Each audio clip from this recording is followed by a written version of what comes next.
Once upon a time, there was a young merman who lived in a beautiful kingdom deep in the ocean. Ever since he had been born, he had always been surrounded by magnificent coral reefs, exotic sea creatures, and the breathtaking architecture of the Mer people. Yet, he never seemed happy, as he always saw the worst in everything and was critical of those around him. Of course, this made him very unpopular with the other mermen and mermaids, and he often found himself alone, thinking about how awful everything and everyone was.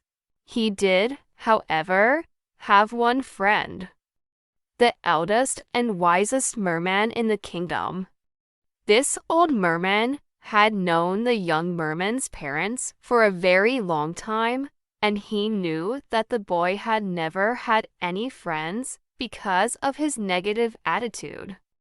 The wise merman felt sorry for the boy, and so, when he could, he would take some time to talk to the boy and try to help him. One morning, the boy and the wise merman were taking a gentle swim through the kingdom.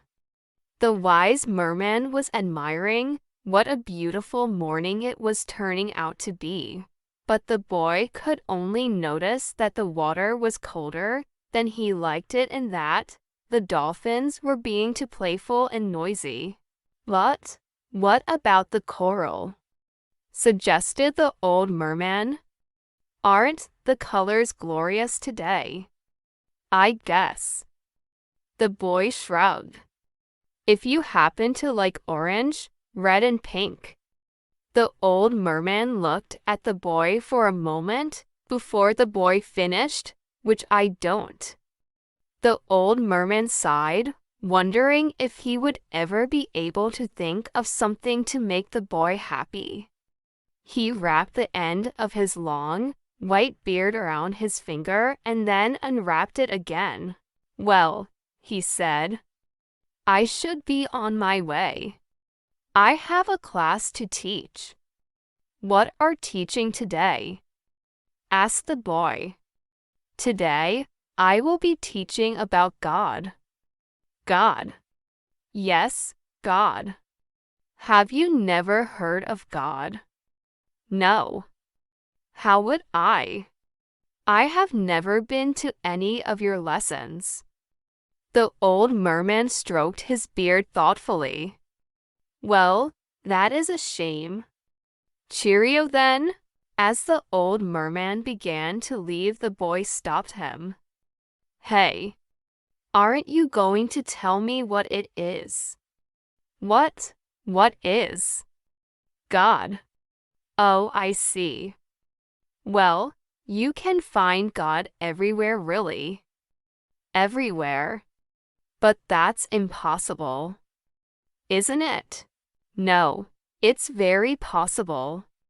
"Well, what does it look like then?" "It looks like you and me, and the dolphins and the coral." The boy frowned at the old merman. "So, God isn't really anything at all." The wise, old merman smiled at the boy for a brief moment and then turned away to leave. "You tell me," he said as he swam away. "Go and find it and then tell me if it isn't really anything at all." The young merman swam around the kingdom aimlessly for a while, feeling cross about the nonsense the old merman had been speaking. "What rubbish," thought the boy. "God looks like everything. God can't be very special then." Frowning, he looked around him at the buildings, the Mer people and the shimmering fish. Then he remembered the old merman's words. "Fine," he thought. "I will look for it, and then I will tell him what I think." The boy swam straight up to a dolphin, folded his arms across his chest and stared at it. "So you are God, are you?" The dolphin looked at the boy and grinned. The boy didn't grin back. God has a chunk missing from its fin and has bits of fish caught in its teeth, does it? How stupid. The boy swam off, leaving behind the dolphin, who had started to laugh. The boy was in such a bad mood whilst he was swimming that he swam right into a beautiful mermaid with long, golden hair. She looked cross at first, but her face softened and she smiled at the boy. "You must be in a rush to get somewhere," she said gently.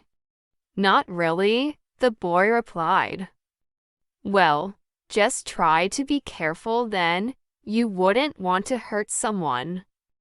Another frown appeared on the boy's face and he swam on. "Well, she can't be God, that's for sure. You wouldn't want to hurt someone. Who does she think she is?" The boy swam up to a high cliff which overlooked the entire kingdom. He slumped down onto a rock, feeling very hard done by. As he looked down, he saw a tiny, brightly colored fish feeding off of the algae which grew on the rock. "You can't be God either," said the boy glumly. "You are far too small." As the evening closed in, and the lights of the kingdom began to sparkle in the dark water, the boy sighed. He had been looking for God all day, and all that he had found was a stupid dolphin, a rude mermaid, and a small, insignificant fish. The young merman was just about to call it a day and swim home, when he spotted his old friend swimming slowly towards him. "What are you doing all the way up here?" asked the wise merman. "You are a long way from the town." "Well, I was doing what you saidn't," the boy replied venomously, but the old merman raised his hand to silence the boy. "So, you have been up here all day, too angry and self-absorbed to notice when God is right in front of you."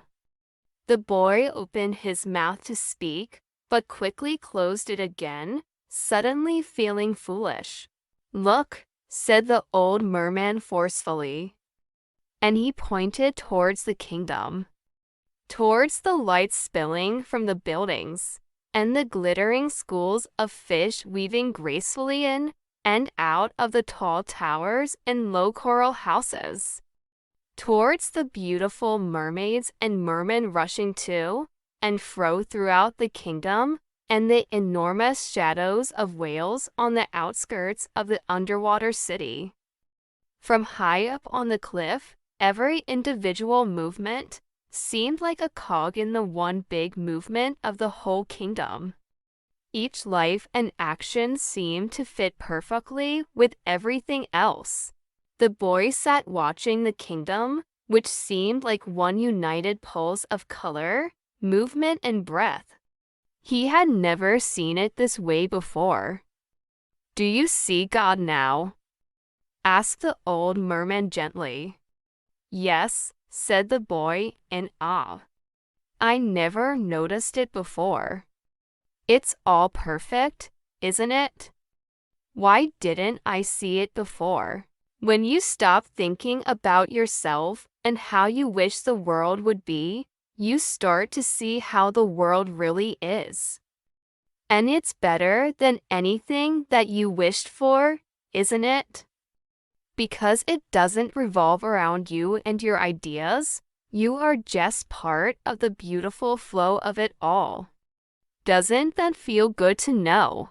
Just then, the boy saw the tiny, colored fish which he had seen earlier that day. It was casually swimming over the rocks, experiencing every moment as it arrived and not expecting anything at all. The boy suddenly realized how much like the tiny fish he would like to be. He laughed. "Yes, it feels wonderful,"